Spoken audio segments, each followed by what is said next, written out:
Welcome back. On the couch this evening, former Bafana defender Mark Fish and football commentator Baba Mthethwa. Well, we are not happy, as you can imagine, the fact that Bafana are not playing the World Cup. You see, much as we're enjoying the football, but it's always nicer if you're supporting your own home team, your national team. So that's what's happened. It's fourth installment of the World Cup, and we're not there. But you've taken matters into your own hand, Fish, and I'm impressed by that. I'm told you've started a foundation and you're helping develop football talent out there. I certainly have, Tim. I was very fortunate to, about over a year ago, to walk the street. I grew up in Sunnyside in Pretoria, walked the streets of Sunnyside, and actually took walked with a lady that was, we were talking to the ladies that was on the street and talked to drug dealers and had to try and see the issues, what was happening on the streets. And it was, in a lot of the streets that we walked, were streets I walked to go to Sunnyside Primary, to go to school, and Pretoria Boys High.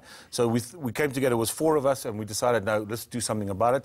And we're using football as the means to try and change people's lives. And we first had the first big opportunity came with, we had Agri Limpopo contact us and wanting to do football to try and get the farm workers closer to the farmers, to get understanding the issues on the farms and that. And we're out there at the moment, we're doing, using Curva. Curve is a skills coaching program to coach the coaches of the farm, because a lot of these farms have players, they have teams where they're playing against each other, but also... and we exclude that community most of the time when we talk about things like the national team and professional football. 100%. So does a farm worker get an opportunity to showcase his talent? Probably not. I watched a couple of games where they asked me to watch a 20-minute game, and the physique of a farm, a lot of the issues we say about us as South Africans or Sub-Saharan is that, that 96 team, 8 out of the 11 players, we were 6 foot tall, so physically we could compete, and then you had the shoes and the doctors that had the skill. But what I've done actually, and from a developing point of view, now you have T20 cricket and you have sevens rugby. Now we haven't got something like that in football. So what I've done is I've got a shortened version of the game, which is 20 minutes aside. It includes power plays, where you take players off the field, and it makes the game quicker, improves the skills of the players, and improves the coaching of the coaches. And what we're doing as well is, in that, we're encouraging, if you shoot outside the 18-yard area, you get 2 goals instead of 1. Because one of the biggest problems, we don't shoot enough. And this is on the whole continent, not in South Africa. We complain that our top goal scorer is, I think, Percy Tau. You got 13 goals. 13 goals. Which is probably the highest in recent times. Sorry, if we look at Harry Kane and Mo Salah, I use the English PL, he got 32 goals. So there's a big difference then. So we will continue not to qualify for World Cups if we don't. And when we did qualify for World Cups, we had the former singers, the Benny McCarthy's, the Sean Barters, players that knew how to score goals, and we don't have that at the moment. So it's a big issue. Now, I'll come back to how people can connect with your foundation and so forth in a moment. I just want to go back to the earlier points you raised. You said, the media were behind the team and the coach worked very well, the administrators made sure that they resolved the problems and so forth. So when you look at the current situation, Baba Mthethwa, why do you think we cannot do what we've done before? I mean, to my mind, the whole point is just to improve on what worked in the past. Just a simple example. All coaches that have won the World Cup in recent times, they were home-baked coaches, okay? Starting from 98, 2002, 2006, 2010, 2018, we don't know what's going to happen now. But if you look at the teams that are there, the last 16, almost all of them are home coaches. So the question is, when we won the trophy in 96, we had our own coach, Klaasbach. Is it because he understood the mindset? Does he understand where we're coming from and the skill of the players, that he can use this player for this particular role and to work for the team? At the back, we had the pillars like him. We had big boys like Tovi, Sizwe, David Nyati. Those were big boys. Nyati was much shorter but very strong. In the middle, we had Mercedes-Benz, Linda Buthelezi, and those were boys that would kick the hell out of you. Today, we've got smaller boys. The question is, how do we use them in the team? But here, I mean, somebody selects those players, isn't it? I was going there. And then they play football week in, week out for their clubs. Yet, the performance does not seem like up to par with what's going on around the world. Even if they're playing week in and week out, the question is the competition, the level of competition that they're playing against. when they have to confront African opposition or international opposition, can they match them? What is our ranking at the moment? Just bad, over 70.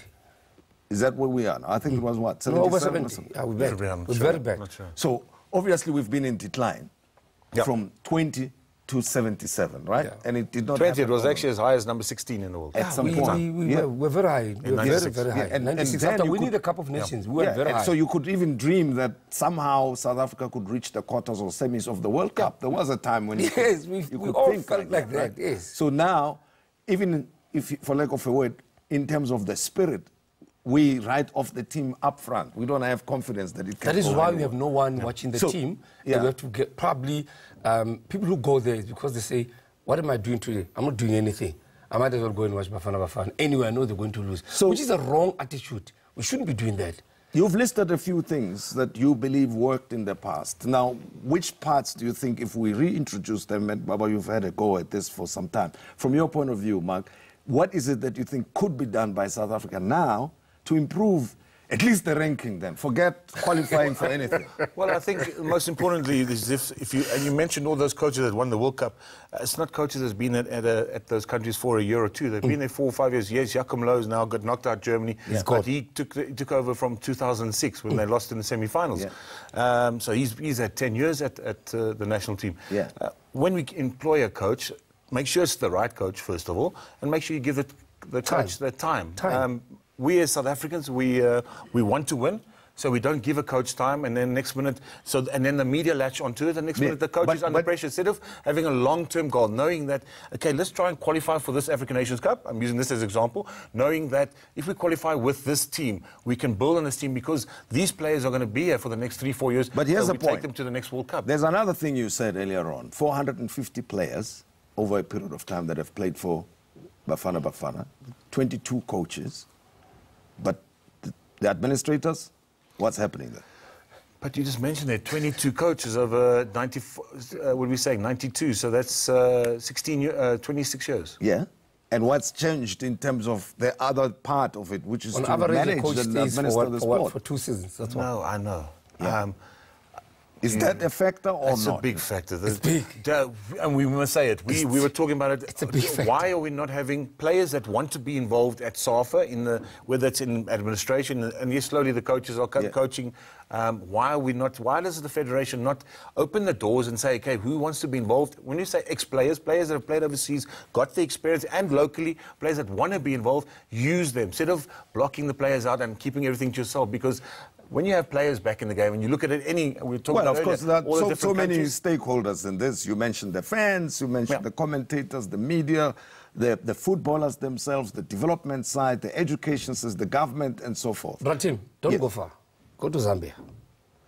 A former player that played with him, Kalusha Balwa, he came head of Zambian Football Federation. Yeah. They won the Cup of Nations. They qualified and won the Cup of Nations in front of our eyes. Yeah. We were not even at that tournament. Yes. He's a former player. Yes. I'm not going far. Just here. And they were able to rebuild even after suffering the tragedy. Thank you. At Kosafa, not even outside the country. At Kosafa, our neighbors here. Then you go to a team like Swaziland. Yes. Same. Well, let me interrupt you there as we conclude and come back to you, Mark.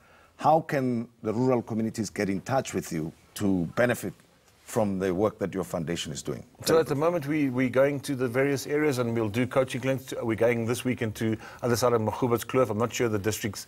We're going to coach, I think there's 36 coaches that are coming there. There are 2 coaches per team. And then from there, we do the skills program with them. And then they can enter this, like I said, it's called Fast Footy. This Fast Footy tournament, Game of Stars, actually. That's what it's for the rural area. You travel around the country, right? We're doing Limpopo first, and then we'll travel around the country. But it's exciting. Thank you very much for joining us, and also the good work you're doing. And keep up the excellent work out there, keeping us entertained, Baba Mthethwa. I appreciate it. Well, thank you very much. The World Cup is on, so we're soldiering on and we're hitting it very hard. You know, we will enjoy what we see, but we want to see our team participate. Bafana needs to emerge again and evolve. Let's see what we can do. Mark and Baba, thank you very much. And also you at home, I appreciate you being part of our conversation this evening, the Mudise Network. Let's get together again tomorrow night at 6 p.m. I'll be talking to former DA leader Tony Leon and current leader of the UDM, Bantu Holomisa. So good night to you until tomorrow evening.